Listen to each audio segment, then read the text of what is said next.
¿Cómo se origina el cristianismo según la Biblia? ¿Cómo fueron las dinámicas de la iglesia del primer siglo? La iglesia primitiva, el cristianismo primitivo.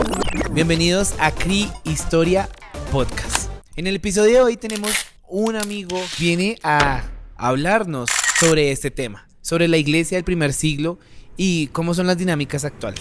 Con nosotros está Geslías Pava. Bienvenido, Ges. ¿Cómo estás? Muy bien, Samu, muchísimas gracias por invitarme y muy feliz y contento de poder estar acá en CRI Historia Podcast y bueno, feliz de que me hayas aceptado la invitación, de verdad que me siento muy honrado. Y bueno, cuéntanos, antes de comenzar y hablar de la iglesia y del cristianismo primitivo, cuéntanos algo de ti, ¿qué haces, a qué te dedicas? Soy padre de familia, estoy casado y tengo 2 hijos pequeños, actualmente vivimos a las afueras de la ciudad, también fui por varios años profesor del Instituto Bíblico de algunas materias bíblicas, de profesión soy administrador de empresas y director de música del equipo de la iglesia donde me congrego, así que esas son como las actividades en las que me manejo. Tiene una hoja de vida muy versátil. Sí. Pero tienes algo de teología, creo, también, ¿no? Sí, hace 2 meses arranqué con un programa que se llama Los Apuntes de Ges y estamos enseñando la palabra a través de mi canal de YouTube, así que bueno, pues también invitados a que se pasen por ahí si quieren aprender un poquito de personajes bíblicos. Súper bienvenido y gracias por estar aquí en CRI Historia Podcast. Bueno, y vamos a hablar de esto, ¿no? Del cristianismo, la iglesia primitiva, y es que pensaba en que la Biblia en sí es un texto histórico. Sí. Es un texto que nos habla de diferentes contextos históricos y obviamente todo centrado en el pueblo de Dios, en el pueblo de Israel, pero ¿cómo podríamos analizar según la Biblia este cristianismo primitivo, ¿no? ¿Cuál es ese contexto del cristianismo primitivo? De que Jesús deja unas enseñanzas, ¿no? Y cómo se empieza a desarrollar eso después de que Jesús se va. A mí me gustó mucho el episodio en el que tú hablaste de la palabra cristianismo, porque justamente tú enseñas en ese podcast, que se los recomiendo si no lo han visto, devuélvanse un par de videos atrás para que lo pillen, porque es que Samuel nos explica que cristianismo viene pues desde que llega Jesucristo a la tierra y haciendo un análisis bien interesante de ese momento en el que pasamos a entender el concepto de cristianismo, precisamente porque el culpable de todo esto de movimiento es Cristo. Es que toma lugar en un tiempo y en un lugar geográfico maravilloso. Entonces, si quieres hablemos primero del lugar, entender por qué Palestina y por qué ese punto tan estratégico en el cual Dios puso a Jesucristo y el origen del cristianismo, que es precisamente lo que vamos a hablar hoy. Sí, claramente. ¿Sabías que, por ejemplo, a Palestina digamos que la por debajearon mucho tiempo? Sí, claro. Hablábamos un poquito hace un rato acerca de lo que algunos historiadores narraban de Palestina, y es que no puede ser que un movimiento tan fuerte y tan mundial haya nacido desde una esquina del mundo, pero fíjense, si miramos geográficamente, Palestina está en el puro centro donde colindan el continente europeo, el continente asiático y el continente africano, es decir, era un punto estratégico por el que pasaban las personas, los comercios, y sí que era importante ese lugar. Ahora, para el origen de la iglesia también fue importante porque esa proximidad con esos 3 continentes hizo que la distribución del cristianismo en el primer siglo fuera relativamente fácil. Sí, fuera más sencilla. Claro. Sí, exactamente, en ese sentido, ¿no? Y como lo dices, Lobel, en algún capítulo, Jesús, bueno, aparte de que el lugar es muy recóndito, pues Jesús tampoco tenía internet, redes, Jesús tampoco escribió un texto, como lo dije en algún momento, ¿no? Jesús empieza a dejar unas enseñanzas, un mensaje, y bueno, y deja la gran comisión, analizar eso, el lugar importante. y el espacio. Quiero aclarar el tiempo también, ¿no? Tiempo y espacio. Sí. Sí. El primer siglo nos referimos al año 0 al 100 después de Cristo, ¿cierto? Claro. Este primer siglo. Claro. En este primer siglo sucede también el cristianismo, obviamente. Ahora, ¿qué estaba pasando alrededor de ese lugar en esa época? En ese momento, exactamente. ¿Cuál era el imperio de esa época? Sí, ahí es donde vamos a ubicarnos. Entonces nos ubicamos en el Imperio Romano, que comenzó un par de siglos atrás, después de que los griegos, a través de Alejandro Magno, lograran un gran territorio de conquista. Viene el Imperio Romano, y en ese Imperio Romano es el marco donde surge el cristianismo. ¿Por qué es importante el tiempo acá? Palestina, lo que acabamos de hablar, por siglos y siglos ha sido un lugar de mucho conflicto. Sí. Precisamente por estar donde está. En la actualidad permanece el conflicto, ¿no? Que ese es un tema de debate. Exacto. Entonces fíjate tú este análisis tan interesante. 300 años antes del año cero, sí, hubiese sido imposible que Jesús lograra su misión, porque inclusive los persas estaban atacando, babilónicos, sirios. No habría sido posible que se esparciera como se esparció el evangelio. Sí, de acuerdo. 300 años después de Jesús, tampoco. O sea, Jesús llegó en el momento que era, y eso lo profetizó Isaías. Qué importante entonces ahora, una vez analizado el lugar y una vez analizado el tiempo, entender que los tiempos de Dios son perfectos. Y el origen del cristianismo y estos primeros 100 años que de los que vamos a hablar un poquito, suceden en un tiempo perfecto. Porque, ¿sabes? Roma se preocupó para que sus ciudades o sus colonias tuvieran paz. Y esa paz permitió que el evangelio creciera. De hecho, hay varias influencias que también chévere que ahorita las hablemos, porque hubo una influencia romana, hubo una influencia griega, hubo influencia inclusive hebrea en este primer siglo y en esta primera creación de la iglesia. Pero como para cerrar un poquito esta primera parte, el lugar fue estratégico y el tiempo fue estratégico. Sí, claramente, y eso es lo que me parece curioso también de que el cristianismo haya llegado, y importante que Jesús llegó en un momento específico, pero es que lo que me parece impresionante, y lo quiero mencionar, es que este grupo étnico, hebreos, judíos, sobrevivieron a todos los imperios, a los griegos, a los babilonios, estuvieron en Egipto, sobrevivieron y en este momento llega Jesús en el contexto del Imperio Romano, que es el imperio que uno por excelencia ve en el colegio, ¿no? De los más famosos. Sí, el famoso Imperio Romano, que tenemos una tradición romana incluso en la actualidad. Uh-huh. Entonces sí, llega en ese momento exacto en uno de los imperios también más extensos, ¿no? Uno de los más extensos. En tiempo y en territorio. Uh-huh. Entonces eso me parece muy importante en lo que acabaste de terminar. Los romanos heredan cultura griega, uh-huh, pero los hebreos también tenían su propia cultura. Y es como esta fusión, ¿no? Y quiero que nos hables de esos aportes. Sí. El aporte romano, griego y hebreo. Ahí va. Entonces, los romanos aportaron lo que ya hablamos, la paz, ¿sí? Que para esa época se le llamaba Pax, con X. Esa paz controlada por el imperio, en donde, por ejemplo, si más de 20 o 30 personas se amontonaban en un lugar a generar alguna especie como de trifulca, de una revuelta, inmediatamente los soldados romanos tenían la orden de aplacar ese tipo de cosas. Y por eso la vida bajo el imperio romano en las diferentes provincias era tranquila, y ellos les decían: pórtense bien, hagan ustedes lo que quieran con sus religiones, con sus creencias, nosotros no nos vamos a meter siempre y cuando aquí haya paz. Y que sirvió mucho para que se desarrollara esta primera iglesia. Sí. Y que el cristianismo avanzara en cierta medida dentro de ese contexto de paz. También algo que hablábamos era la comunicación, los caminos, las vías de comunicación que existían durante el Imperio Romano eran buenísimas, porque tanto marítimamente como terrestre, las vías en el Imperio Romano fue algo que se desarrolló de manera muy, muy avanzada, ya que los soldados arreglaron muchas vías para poder llegar rápidamente a los lugares donde tenían que ejercer control. Acuérdate que al ser un imperio tan grande, pues era difícil controlar a tantas personas y en tantos lugares, así que tenían que llegar rápidamente cada vez que hubiese un intento de invasión o que hubiese alguna situación peligrosa. Las famosas calzadas romanas. Eso. Que incluso en la actualidad han habido hallazgos arqueológicos, así cuando construyen autopistas y todavía se encuentran esas calzadas romanas en Europa. Fueron innovaciones en su época. Sí, claro. Bueno, las mejores autopistas. Exacto. Entonces, no había, lo que tú dices, no habían WhatsApp, no habían redes sociales, pero sí habían vías públicas. Claramente. Y vías públicas que usaron los apóstoles para compartir y comunicar el evangelio. Entonces ese fue el segundo aporte.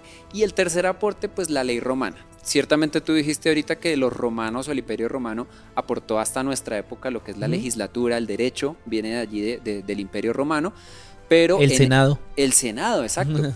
Pero en esa época la manera en la que se desarrollaban ciertas ciudadanías o ciertos permisos y se respetaban, permitió que el cristianismo avanzara. Pablo es el claro ejemplo y yo creo que es el que más conocen todos cuando evitó que fuese apedreado o que inclusive su vida corriera peligro, simplemente diciendo que era ciudadano romano. Sí, ciudadano romano. Es como alguien hoy en día, ¿no? Tener la visa americana, Tener la visa claro. o la La ciudadanía. residencia, la Sí. ciudadanía, sí. En el país que estés vas a la embajada y dicen, miren, creo que mi vida corre peligro y yo soy ciudadano americano, te resguardan, te protegen y... Yo soy ciudadano americano, no me deporten. Exacto. Entonces, eso era lo que era ser ciudadano romano para Sí, la época de Pablo. sí. Así que esos fueron como los aportes principales de Roma a esta primera. Ahora, mencionabas el aporte griego. Claramente Grecia fue el imperio anterior al imperio romano, pero dejó sus secuelas y el mayor aporte que existía en la época del primer siglo era el idioma. Sí. Todos hablaban griego. No, y es que incluso el Nuevo Testamento es escrito en griego, ¿no? En griego, Los, claro. los grandes teólogos van a ver el griego. Estudian griego. Sí. El koiné. Exacto. Para poder entender esos escritos, porque era en ese idioma, en el idioma que se escribía y se comunicaba a la gente. Ojo, los judíos hablaban arameo como su lengua natal, pero se comunicaban de manera, digámoslo, como cosmopolitan Claro. en griego. Como el idioma imperial, ¿no? Sí, el idioma, como por El decirlo inglés. hoy, el inglés, Sí. tal cual. A donde sea que vayas, si hablas inglés, estás bien. Entonces, ese fue uno de los aportes. Y la otra parte es la filosofía y el estudio cultural de los griegos que existía en esa época, sobre todo porque se preocupaban mucho por el ser humano, Ujú. por estar bien, ¿sí? Por el arte. Eso permitió que muchas personas no judías que conocían la cultura griega aceptaran el cristianismo más fácilmente porque lo veían como un bien personal, como decía, oiga, esto me hace bien, ¿tú sabes? Esto de no hacerle daño a mi prójimo, de amarlo como a mí mismo, yo siento que esto... Funciona. Sí, me gusta. Entonces los griegos adoptaban, así que ese fue un aporte interesante. La filosofía griega sirvió mucho para esta iglesia del primer siglo. Y por último el aporte hebreo, en el que tenemos el monoteísmo, por ejemplo, los hebreos por años y por siglos siempre fueron monoteístas, por lo tanto compartirle el nuevo evangelio, la palabra de que Jesucristo era el Señor, tu único Dios, fue muy fácil para el pueblo hebreo porque ya venían con esa tradición, al igual que las escrituras y lo que era la tradición oral. Compartían muchos elementos del Antiguo Testamento a la hora de evangelizar. Por ejemplo, los discípulos evangelizaban usando referencias de los libros de Isaías, inclusive del mismo Moisés, y todo esto lo usaban para decir, ok, de ese personaje de quien todos estos profetas hablaron, hoy te vengo a decir que está vivo, que es Jesucristo y que estuvo acá en la tierra entre nosotros. Entonces, ese fue un gran aporte que permitió, a través de la influencia hebrea, la transmisión de este primer evangelio en el primer siglo. Fue como el marco propicio para que se diera a conocer el mensaje de Jesucristo. Esas fueron las tres influencias de ese primer año. Sí, o sea, me llama mucho la atención, y antes de hablar cómo eran las dinámicas de la iglesia, del cristianismo primitivo, es importante ubicarnos en este contexto. Primer siglo y esta influencia romana, griega y hebrea, que es muy propia del cristianismo. Entrando más fuerte, ¿cómo eran esas dinámicas de la iglesia primitiva? ¿Cómo fue ese establecimiento? Porque es que Jesús empieza a dar ese mensaje de amor, porque para mí el cristianismo genuino es esa esencia del amor, ¿no? Cómo después de que Jesús da sus enseñanzas, nos deja esta gran comisión, ¿cómo lo podemos ver reflejado? Es bien interesante que la cosmovisión nuestra de lo que es la iglesia no era la misma cosmovisión que ellos tenían allá en esa época, en ese primer siglo. Ten presente, por ejemplo, lo de las sinagogas, que dada la circunstancia que los judíos sufrieron con la diáspora, es decir, cuando se iban por todo el mundo porque eran perseguidos por muchos imperios. Se esparcían. Exacto. A donde habían más de 10 judíos se formaba una sinagoga. Eso es claro. Entonces era muy fácil encontrar sinagogas en muchos lugares. Pero ojo, los que no eran los gentiles, por ejemplo, tenían sus templos. Los judíos tenían sus sinagogas. Pero a los cristianos no les quedó otra que reunirse en casas. Pero bueno, aquí quiero hacer un paréntesis. Y es que de pronto hay gente que no conoce ciertos términos. Ah, bueno. ¿Sí? Por ejemplo, cuando nos referimos a sinagogas, no, casas, sí saben cuál es el término casa. Si no sabes qué es una casa, escríbelo en los comentarios. No. Una sinagoga es donde se reunían los judíos de credo, ¿no? De la religión judía, Los hebreos, del judaísmo. Exacto. Y un gentil es aquel que no pertenecía al judaísmo, ¿verdad? Es correcto. Como de sí. otra nacionalidad. Exacto. Listo, Haz de continuemos. cuenta que judíos eran colombianos. Exacto. Y gentiles eran los de todo alrededor. Perú, Venezuela, brasileños, americanos. O de otras nacionalidades, o de otra credo que no fuera el judío. Exacto. Ujú. Entonces, en ese orden de ideas, los cristianos del primer siglo no tenían otro lugar que reunirse más que en sus casas.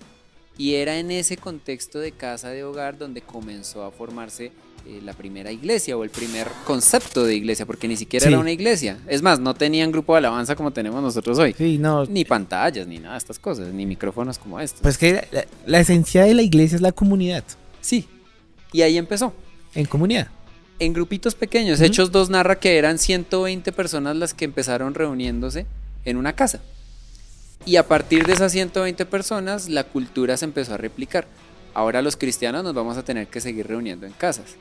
Y con esa mentalidad avanzó el cristianismo en el primer siglo. Date cuenta, Pablo, por ejemplo, cuando en su tercer viaje misionero visita Éfeso y se queda allí por casi 3 años, decide no continuar en la sinagoga porque encuentra muchos detractores. Sí. Y como que se cansa, ¿no? Y dice, no, pero ¿para qué sigo viniendo yo acá si aquí los mismos judíos no entienden mi mensaje? ¿Y qué hizo? Se fue a una de las casas y siguió enseñando y compartiendo desde las casas. Así que ese primer concepto de iglesia, trasladémoslo a casa, que es bien interesante porque ¿qué tiene de chévere una casa?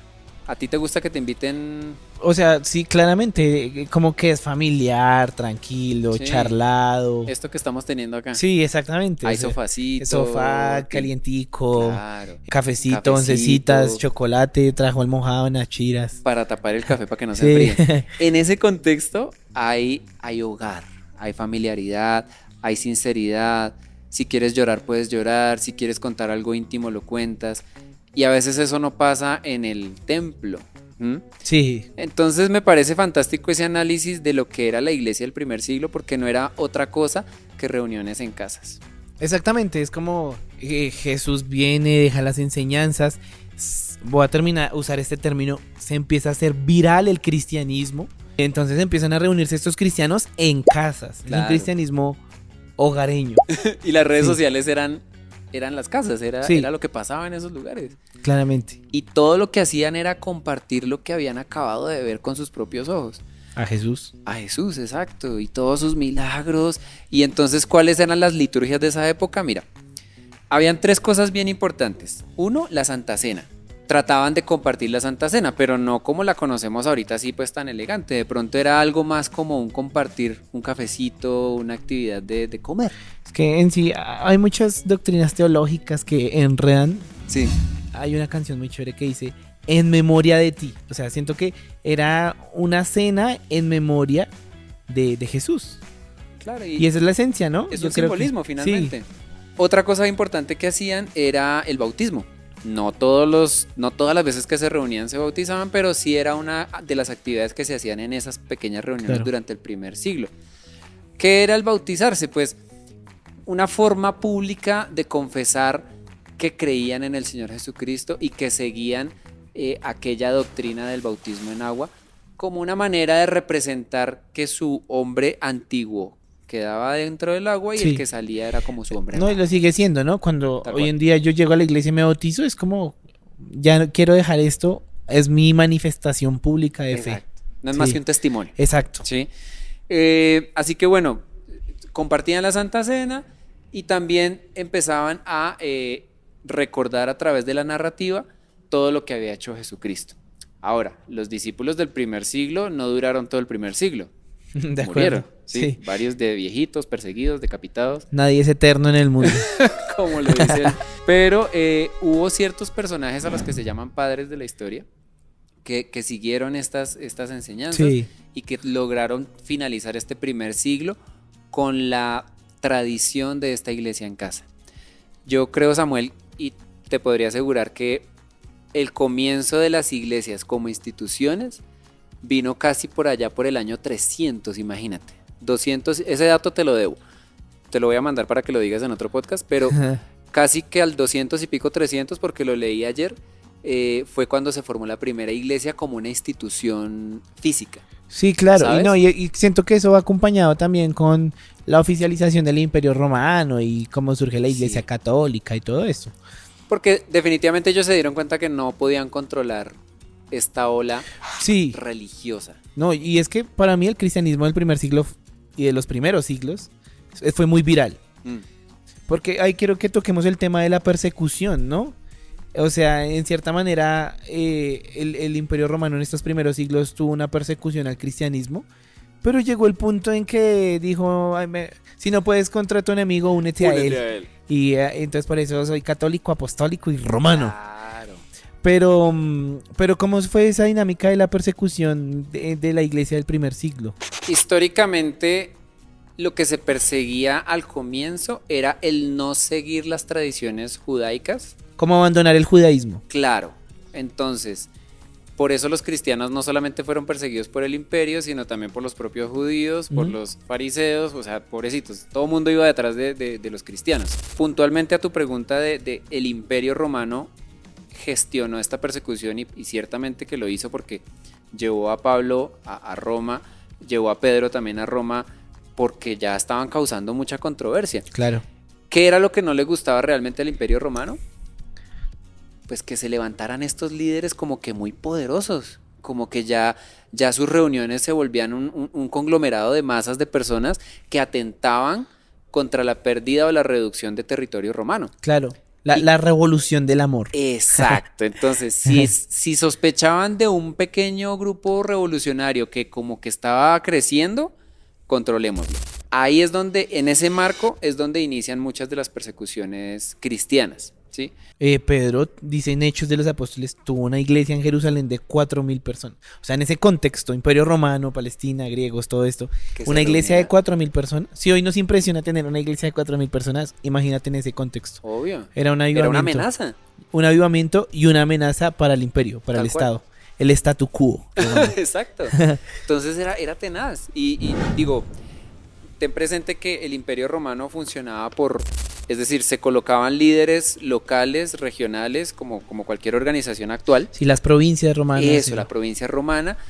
Olvido, y perdóname Samuel por no tener claros los términos de los líderes de las provincias, pero tenían sus nombres, ¿no?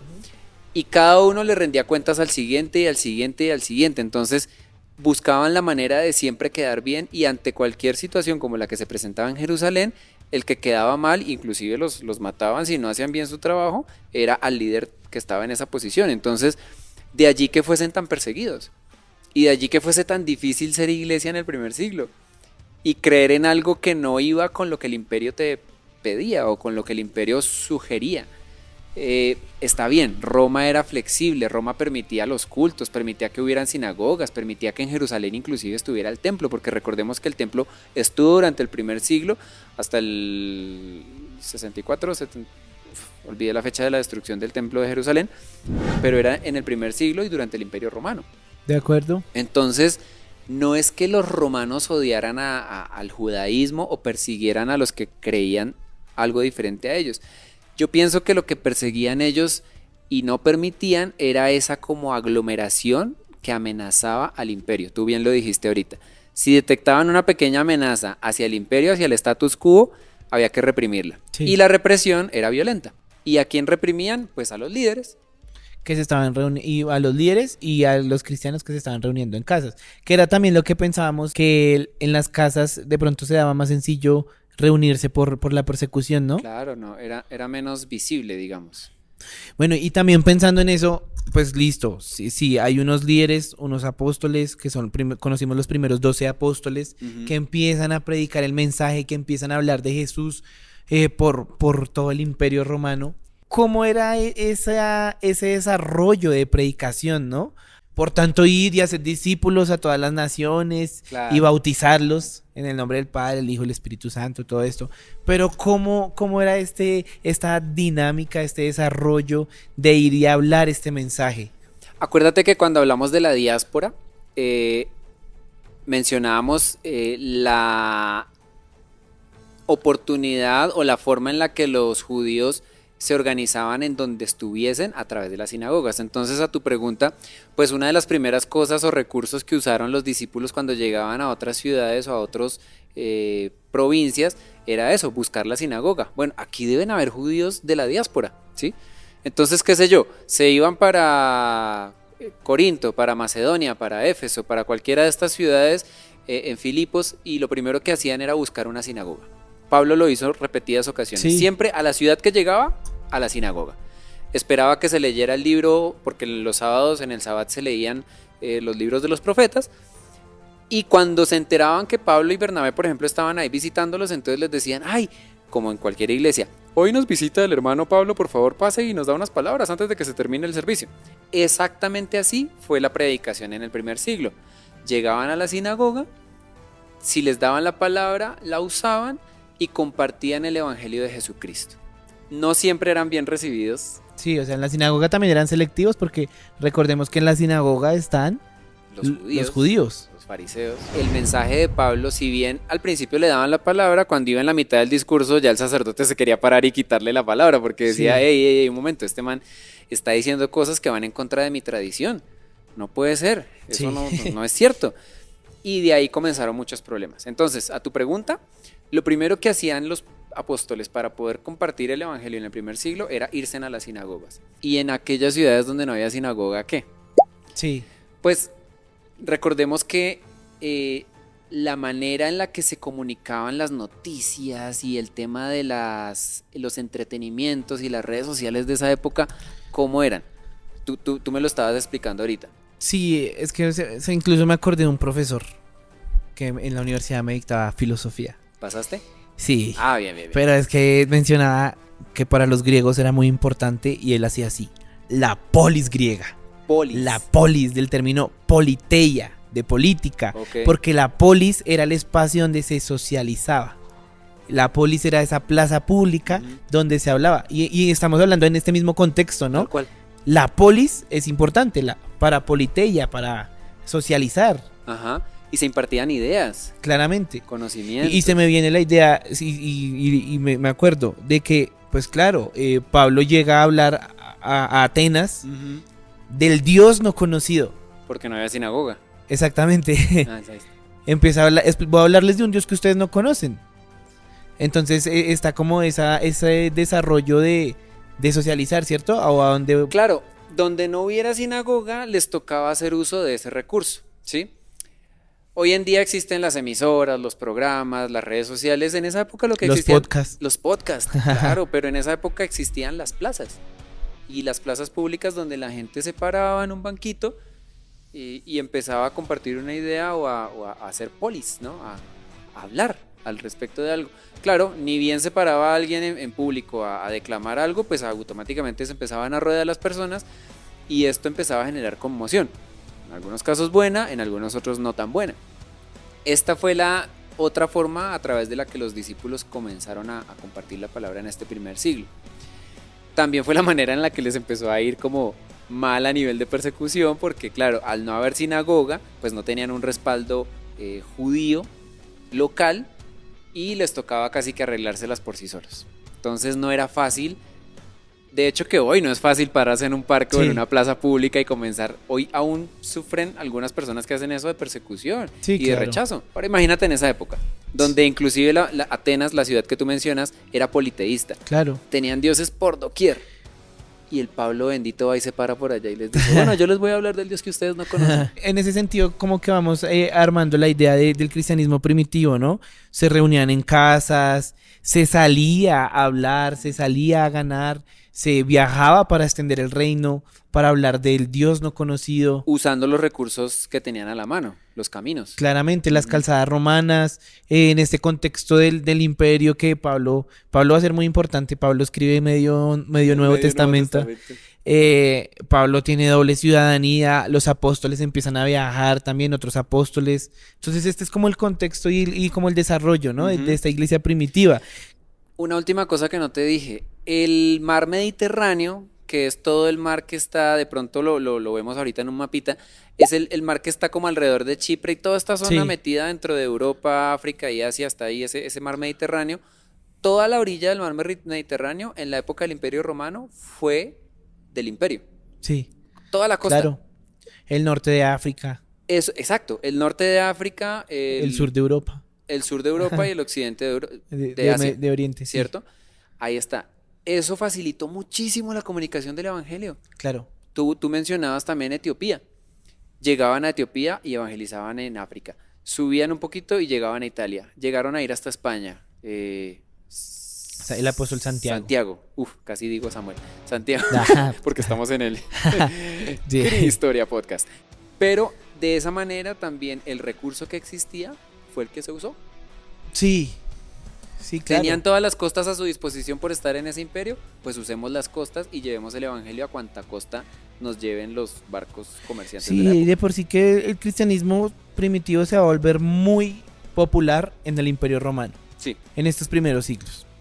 Y sí, y bueno, de pronto algunos obispos, personajes importantes, aparte de los 12 apóstoles, ¿no? Que Lucas, que Juan, que Pablo, que no era de los 12 apóstoles, pero era un apóstol, que bueno, en la Biblia aparecen más, ¿no? Que Timoteo, que... está Clemente de Roma, por Sí. ejemplo. Él fue uno de los llamados padres del cristianismo porque sucedieron a los apóstoles, o sea, Ujú. vinieron después de los apóstoles. Ignacio de Antioquía, que es la zona norte, arriba de Jerusalén y Palestina, toda esa parte de arriba, Antioquía de Siria. Y también está Policarpo de Esmirna, Sí. por mencionarte tres. ¿Aparecen en la Biblia? No, Son ya estudios de historia. son historiadores y pues se les menciona porque aportaron durante ese primer siglo Sí. al conocimiento, o digamos que fueron aquellos que, no sé si has escuchado el término de la Didache. No. La Didache fue como un pequeño manual que diseñaron los 12 apóstoles para llevarlos a esas iglesias en donde querían que se mantuviese un celo por el apostolado, Sí. porque como llegaban tantos diciendo que venían en nombre de Jesucristo Cristo, y claro. de los apóstoles, entonces ellos diseñaron un pequeño manual que se llamaba la Didache, que decía, por ejemplo, te voy a decir un pequeño detalle: si el famoso apóstol o el que se hace llamar apóstol viene y se queda más de 3 días, es un falso apóstol, porque nosotros no nos demoramos más de 2 días en una casa o en un lugar. Si por ejemplo pide ofrendas, no es apóstol, porque nosotros no pedimos ofrendas. Unas características. ¿no? Claro, era como un manual, Sí. se llamaba Didache. Y estos padres que acabo de mencionar continuaron con la tradición apostólica, si se quiere llamar Sí, así. ¿Sí? Sí, porque pues ya después el mismo imperio termina sacrificando a los apóstoles y todo Y esto, ¿no? empiezan pero entonces lo suceden otros. Y lo interesante era que donde había un apóstol se multiplicaba por 12. No, y pues bueno, si el cristianismo llegó hasta acá es porque se multiplicó. Porque hicieron bien la tarea. Sí, claro, sí. Y siguieron el Didache. Al otro lado del mundo, 2000 años después. Imagínate. Sí. Qué locura, ¿no? Sí. Qué chévere y de verdad que te felicito por este podcast porque a través de la historia y pues tú como historiador seguramente vas a podernos llevar a todos nosotros los que seguimos tu contenido a través de ese trayecto tan maravilloso y esa cantidad de recursos que tuvieron que usar cientos de personas para que lo que acabas de decir, para que nos llegara hasta hoy. Gracias, es verdad. Es que eso es lo que me apasiona, ¿no? Porque el cristianismo en esencia es un mensaje de amor, Ujú. de amar a los demás, de amar a Dios. Y en sí ha sido tan poderoso que mucha gente dirá, bueno, que manes tan fanáticos. Sí. Pero es que a mí se me hace tan poderoso porque es que a pesar de imperios, territorios, guerras, miles de personas, millones de personas, el mensaje ha trascendido hasta nuestros días. Sí, Y como historiador es lo que me parece interesante analizar. sí. Y pues bueno, ¿por qué no? En este capítulo hablando de la iglesia primitiva. Jesús deja las enseñanzas, el cristianismo se esparce en el territorio romano y para irlo aterrizando, pues finalmente el cristianismo se vuelve tan potente en el imperio romano que en el 300, en el 400, en el 200 Constantino y Teodicio Ujú. pues oficializan el cristianismo, va a ser la religión de Europa durante Sí. 1000 años, que luego se va a convertir en cristianismo católico. Ujú. La reforma protestante nos salva. Afortunadamente, sí. Pero entonces, ¿cómo podíamos hacer una comparación, ¿no? De el primer siglo al 20 y 21. Claro. Estamos. Pues yo creo que una de las cosas más bonitas es de qué manera eso que se vivió en el primer siglo nos puede ser útil hoy. en este siglo y también en lo que tú mencionabas, qué paralelos hemos tenido en los últimos 2 siglos, porque tú me explicabas ahorita y me enseñabas que el cristianismo inclusive en Colombia es muy joven, ¿sí? Es un tema de 1 o 2 siglos nomás.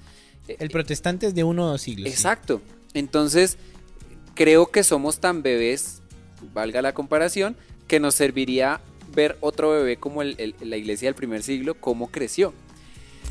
Y yo pienso, Samu, que cuando vemos que en el primer siglo había esa comunión, había esa pasión por, no importa el lugar, no importa si nos toca, si somos solo 4, no importa tampoco si solo son 10, 15 minutos porque no tenemos 2 horas para un servicio, sí, para un culto. Cuando te das cuenta de lo que realmente vale ser iglesia a donde sea que vayas, yo creo que empiezas a experimentar esa pasión del cristianismo del primer siglo. Pienso que a nosotros hoy como personas libres, entre comillas, donde tenemos tantos ventajas, deberíamos aprovechar mucho más todo lo que el primer siglo nos dejó como esas semillas, esas bases, sí, y esas columnas.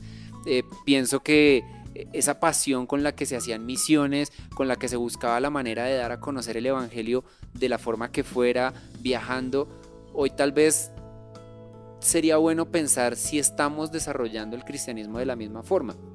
Si queremos una revolución como la del primer siglo en el 2025, ¿qué hay que hacer para que eso pase? Uh-huh. ¿Qué cosas debemos corregir o continuar como desarrollando, avanzando? ¿Qué iniciativas debemos, hombre, por aquí vamos bien, ¿sí? Volver a la esencia de ese hogar o de esa forma en la que las personas se sentían en esas casas. Sería lindo poder desarrollarlas en esta época, poder lograr que la gente se sienta como en casa. Es que ese es el cristianismo esencial. O sea, yo creo que por eso el mensaje es potente en sí, porque es un mensaje de amor. Uh-huh. Más allá de todas las religiones que se han creado alrededor del cristianismo, es un mensaje de amor. Y claro, analizamos el primer siglo, analizamos los primeros misioneros que llegaron a Colombia en el siglo XX, y ¿cómo lo hicieron? Con amor, relacionándose, invitando a la gente en casas, siendo muy cercano, una relación de amistad. Y yo cada que miro el pasado, pues me confronto porque digo, oiga, hoy los cristianos evangélicos, ¿qué están haciendo? Con tantos medios no estamos predicando, no estamos haciendo la labor como de pronto la hacían los otros. Eso me confronta. Mira las vías que tenemos hoy. Sí, o sea, la calzada romana a punta de caballo y camello, y volvieron viral el cristianismo en un imperio. Sí. Y hoy en día con la globalización, la revolución digital, wow, podemos llegar a tantos lugares y me confronta eso. ¿Qué estamos haciendo? Uh-huh. Y a propósito que quiero hacer aquí un anuncio que pues escribí un libro, Perifoneo, sí, y que es historia de una iglesia de la Cruzada Cristiana a la que pertenecemos. Y ahí puse, saber de dónde venimos nos permite pensar hacia dónde vamos. Sí. Y en los primeros misioneros que llegaron aquí, ¿qué hicieron? Mirar el pasado, mirar cómo se conformó esta iglesia hogareña, cercana, de amor, nos permite pensar hacia dónde vamos. ¿Qué vamos a hacer como creyentes? Y yo creo que es un reto para la iglesia actual. Yo creo que la iglesia hoy en día tiene que buscar esa manera de identificar qué elementos de ese hogar del primer siglo se han perdido en nuestras iglesias y nos hemos vuelto fríos. Mira que la palabra hogar viene de hoguera. Y calor. Claro, hay personas que no se sienten cómodas en los templos. Van un domingo y ya. También esa crisis de la modernidad, que la gente cree que la espiritualidad no hace parte de la vida cotidiana. Sí. Entonces va el domingo, le doy gracias a Dios, pero pues sigo con mi vida y no siento ese calor de hogar. Y eso los vuelve fariseos, porque sí, el fariseo ¿qué hacía? Seguir tradiciones. Sí. Y estamos llenos de fariseos hoy en día. ¿Qué hacen? Sí. Van los domingos al culto, oran antes de comer, antes de desayunar, antes de almorzar. ¿Por qué? Porque desde chiquito se ha hecho esto, entonces sigámoslo haciendo. Una tradición. Exacto. Como cualquier religión. Entonces se perdió el calor humano, se perdió la relación, tú lo dijiste muy bien. La esencia. Exacto, tenemos que ser relacionales. Y yo creo que ahí es cuando una iglesia hace que las personas tengan el deseo de estar, de pertenecer, de ser parte, ¿sí? Yo siento que hago parte de esa familia, yo siento que ahí me conocen, siento que si no voy el domingo me extrañan, ¿cierto? La comunidad, es que la comunidad es la esencia. Porque mucha gente dice, yo no voy a la iglesia porque yo no creo en las iglesias, yo no creo en los pastores. Y yo digo siempre, en la universidad me pasaba. Sí. Yo digo, pues está bien, es que uno no tiene que creer en la iglesia, ni en el pastor, ni en el cura, ni... Ni la No, estructura. yo voy es a participar de una comunidad para que afirme mi fe. Eso, y ahí está el calor, la relación en la comunidad. Estos misioneros del primer siglo, ¿tú crees que empezaron bien y en algún momento como que nos torcimos? ¿O esto fue algo propio de la evolución del cristianismo? Porque es que tú hablabas, no sé si en un podcast, un concepto muy interesante y es la evolución del cristianismo. Cuando hablaste del neopentecostalismo, Sí. tú decías, es que el cristianismo tiene que evolucionar. Y creo que nos dejaste la pregunta al final del podcast. ¿Qué tanto está evolucionando la iglesia y el cristianismo? Si no me equivoco, Sí. corrígeme si estoy Sí. haciendo mal el análisis. Esa evolución sin la esencia, ¿es distorsión o es una evolución natural que sí se tiene que dar? Hay un cristianismo para mí.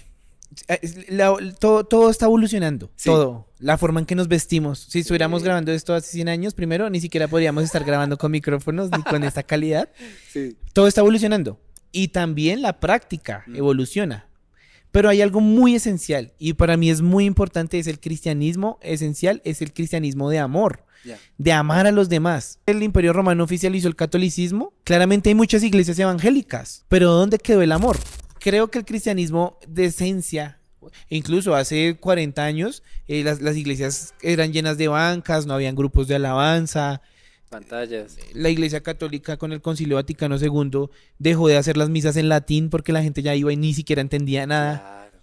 Claro. O sea, siempre se está evolucionando. Creo que el mensaje de esencia, si hace falta, ya es distorsión. Ya. Si no hay amor, no hay nada. Ok. Para responder a la pregunta. No, está chévere porque me gusta hacer ese tipo de análisis.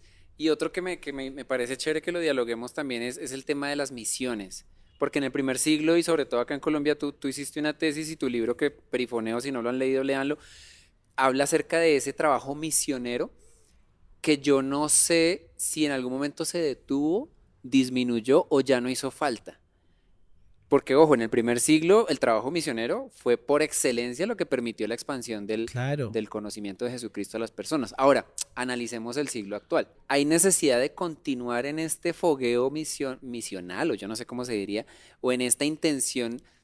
Es decir, ¿tú consideras que las iglesias han mermado en esa pasión por las misiones que tenían nuestros primeros, pues los fundadores, en el caso nuestro, de las iglesias en las que nos congregamos? Yo siento que en el contexto colombiano hay algunas pocas ciudades que hacen falta de iglesias. Ah, ok. Pero en cierta manera, eso es lo que tendríamos que analizar. Primero, ¿dónde hace falta? Ujú. Y segundo, donde ya hay muchas, por ejemplo, aquí en la ciudad donde vivo hay como 300 iglesias. Yo creo que donde ya hay mucho cristianismo, yo creo que lo importante es buscar el cristianismo de esencia. Ok. ¿Dónde está el amor? De nada nos sirve tener una iglesia con muchísima gente, pero si no se está hablando del cristianismo verdadero, que es el amor, no estamos haciendo nada. Ujú.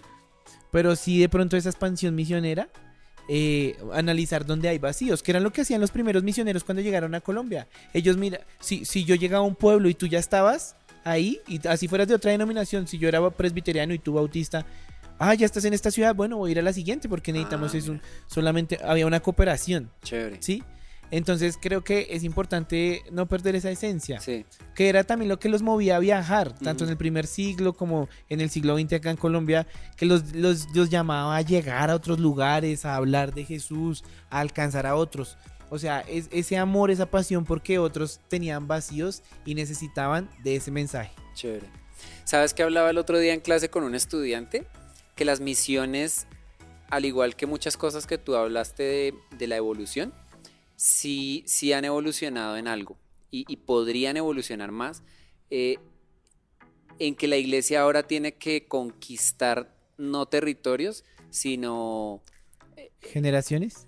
no lugares estratégicos. Ujú. Por ejemplo, ya la iglesia o el cristianismo tiene que entrar a influenciar, por ejemplo, la gobernanza a través de la política, la salud a través de profesionales de la salud, la arquitectura de mi ciudad a través de arquitectos, la educación a través de hombres y mujeres creyentes que se profesionalizaron y sacaron sus maestrías en educación para afectar la educación pública de una ciudad, de un pueblo, de un país.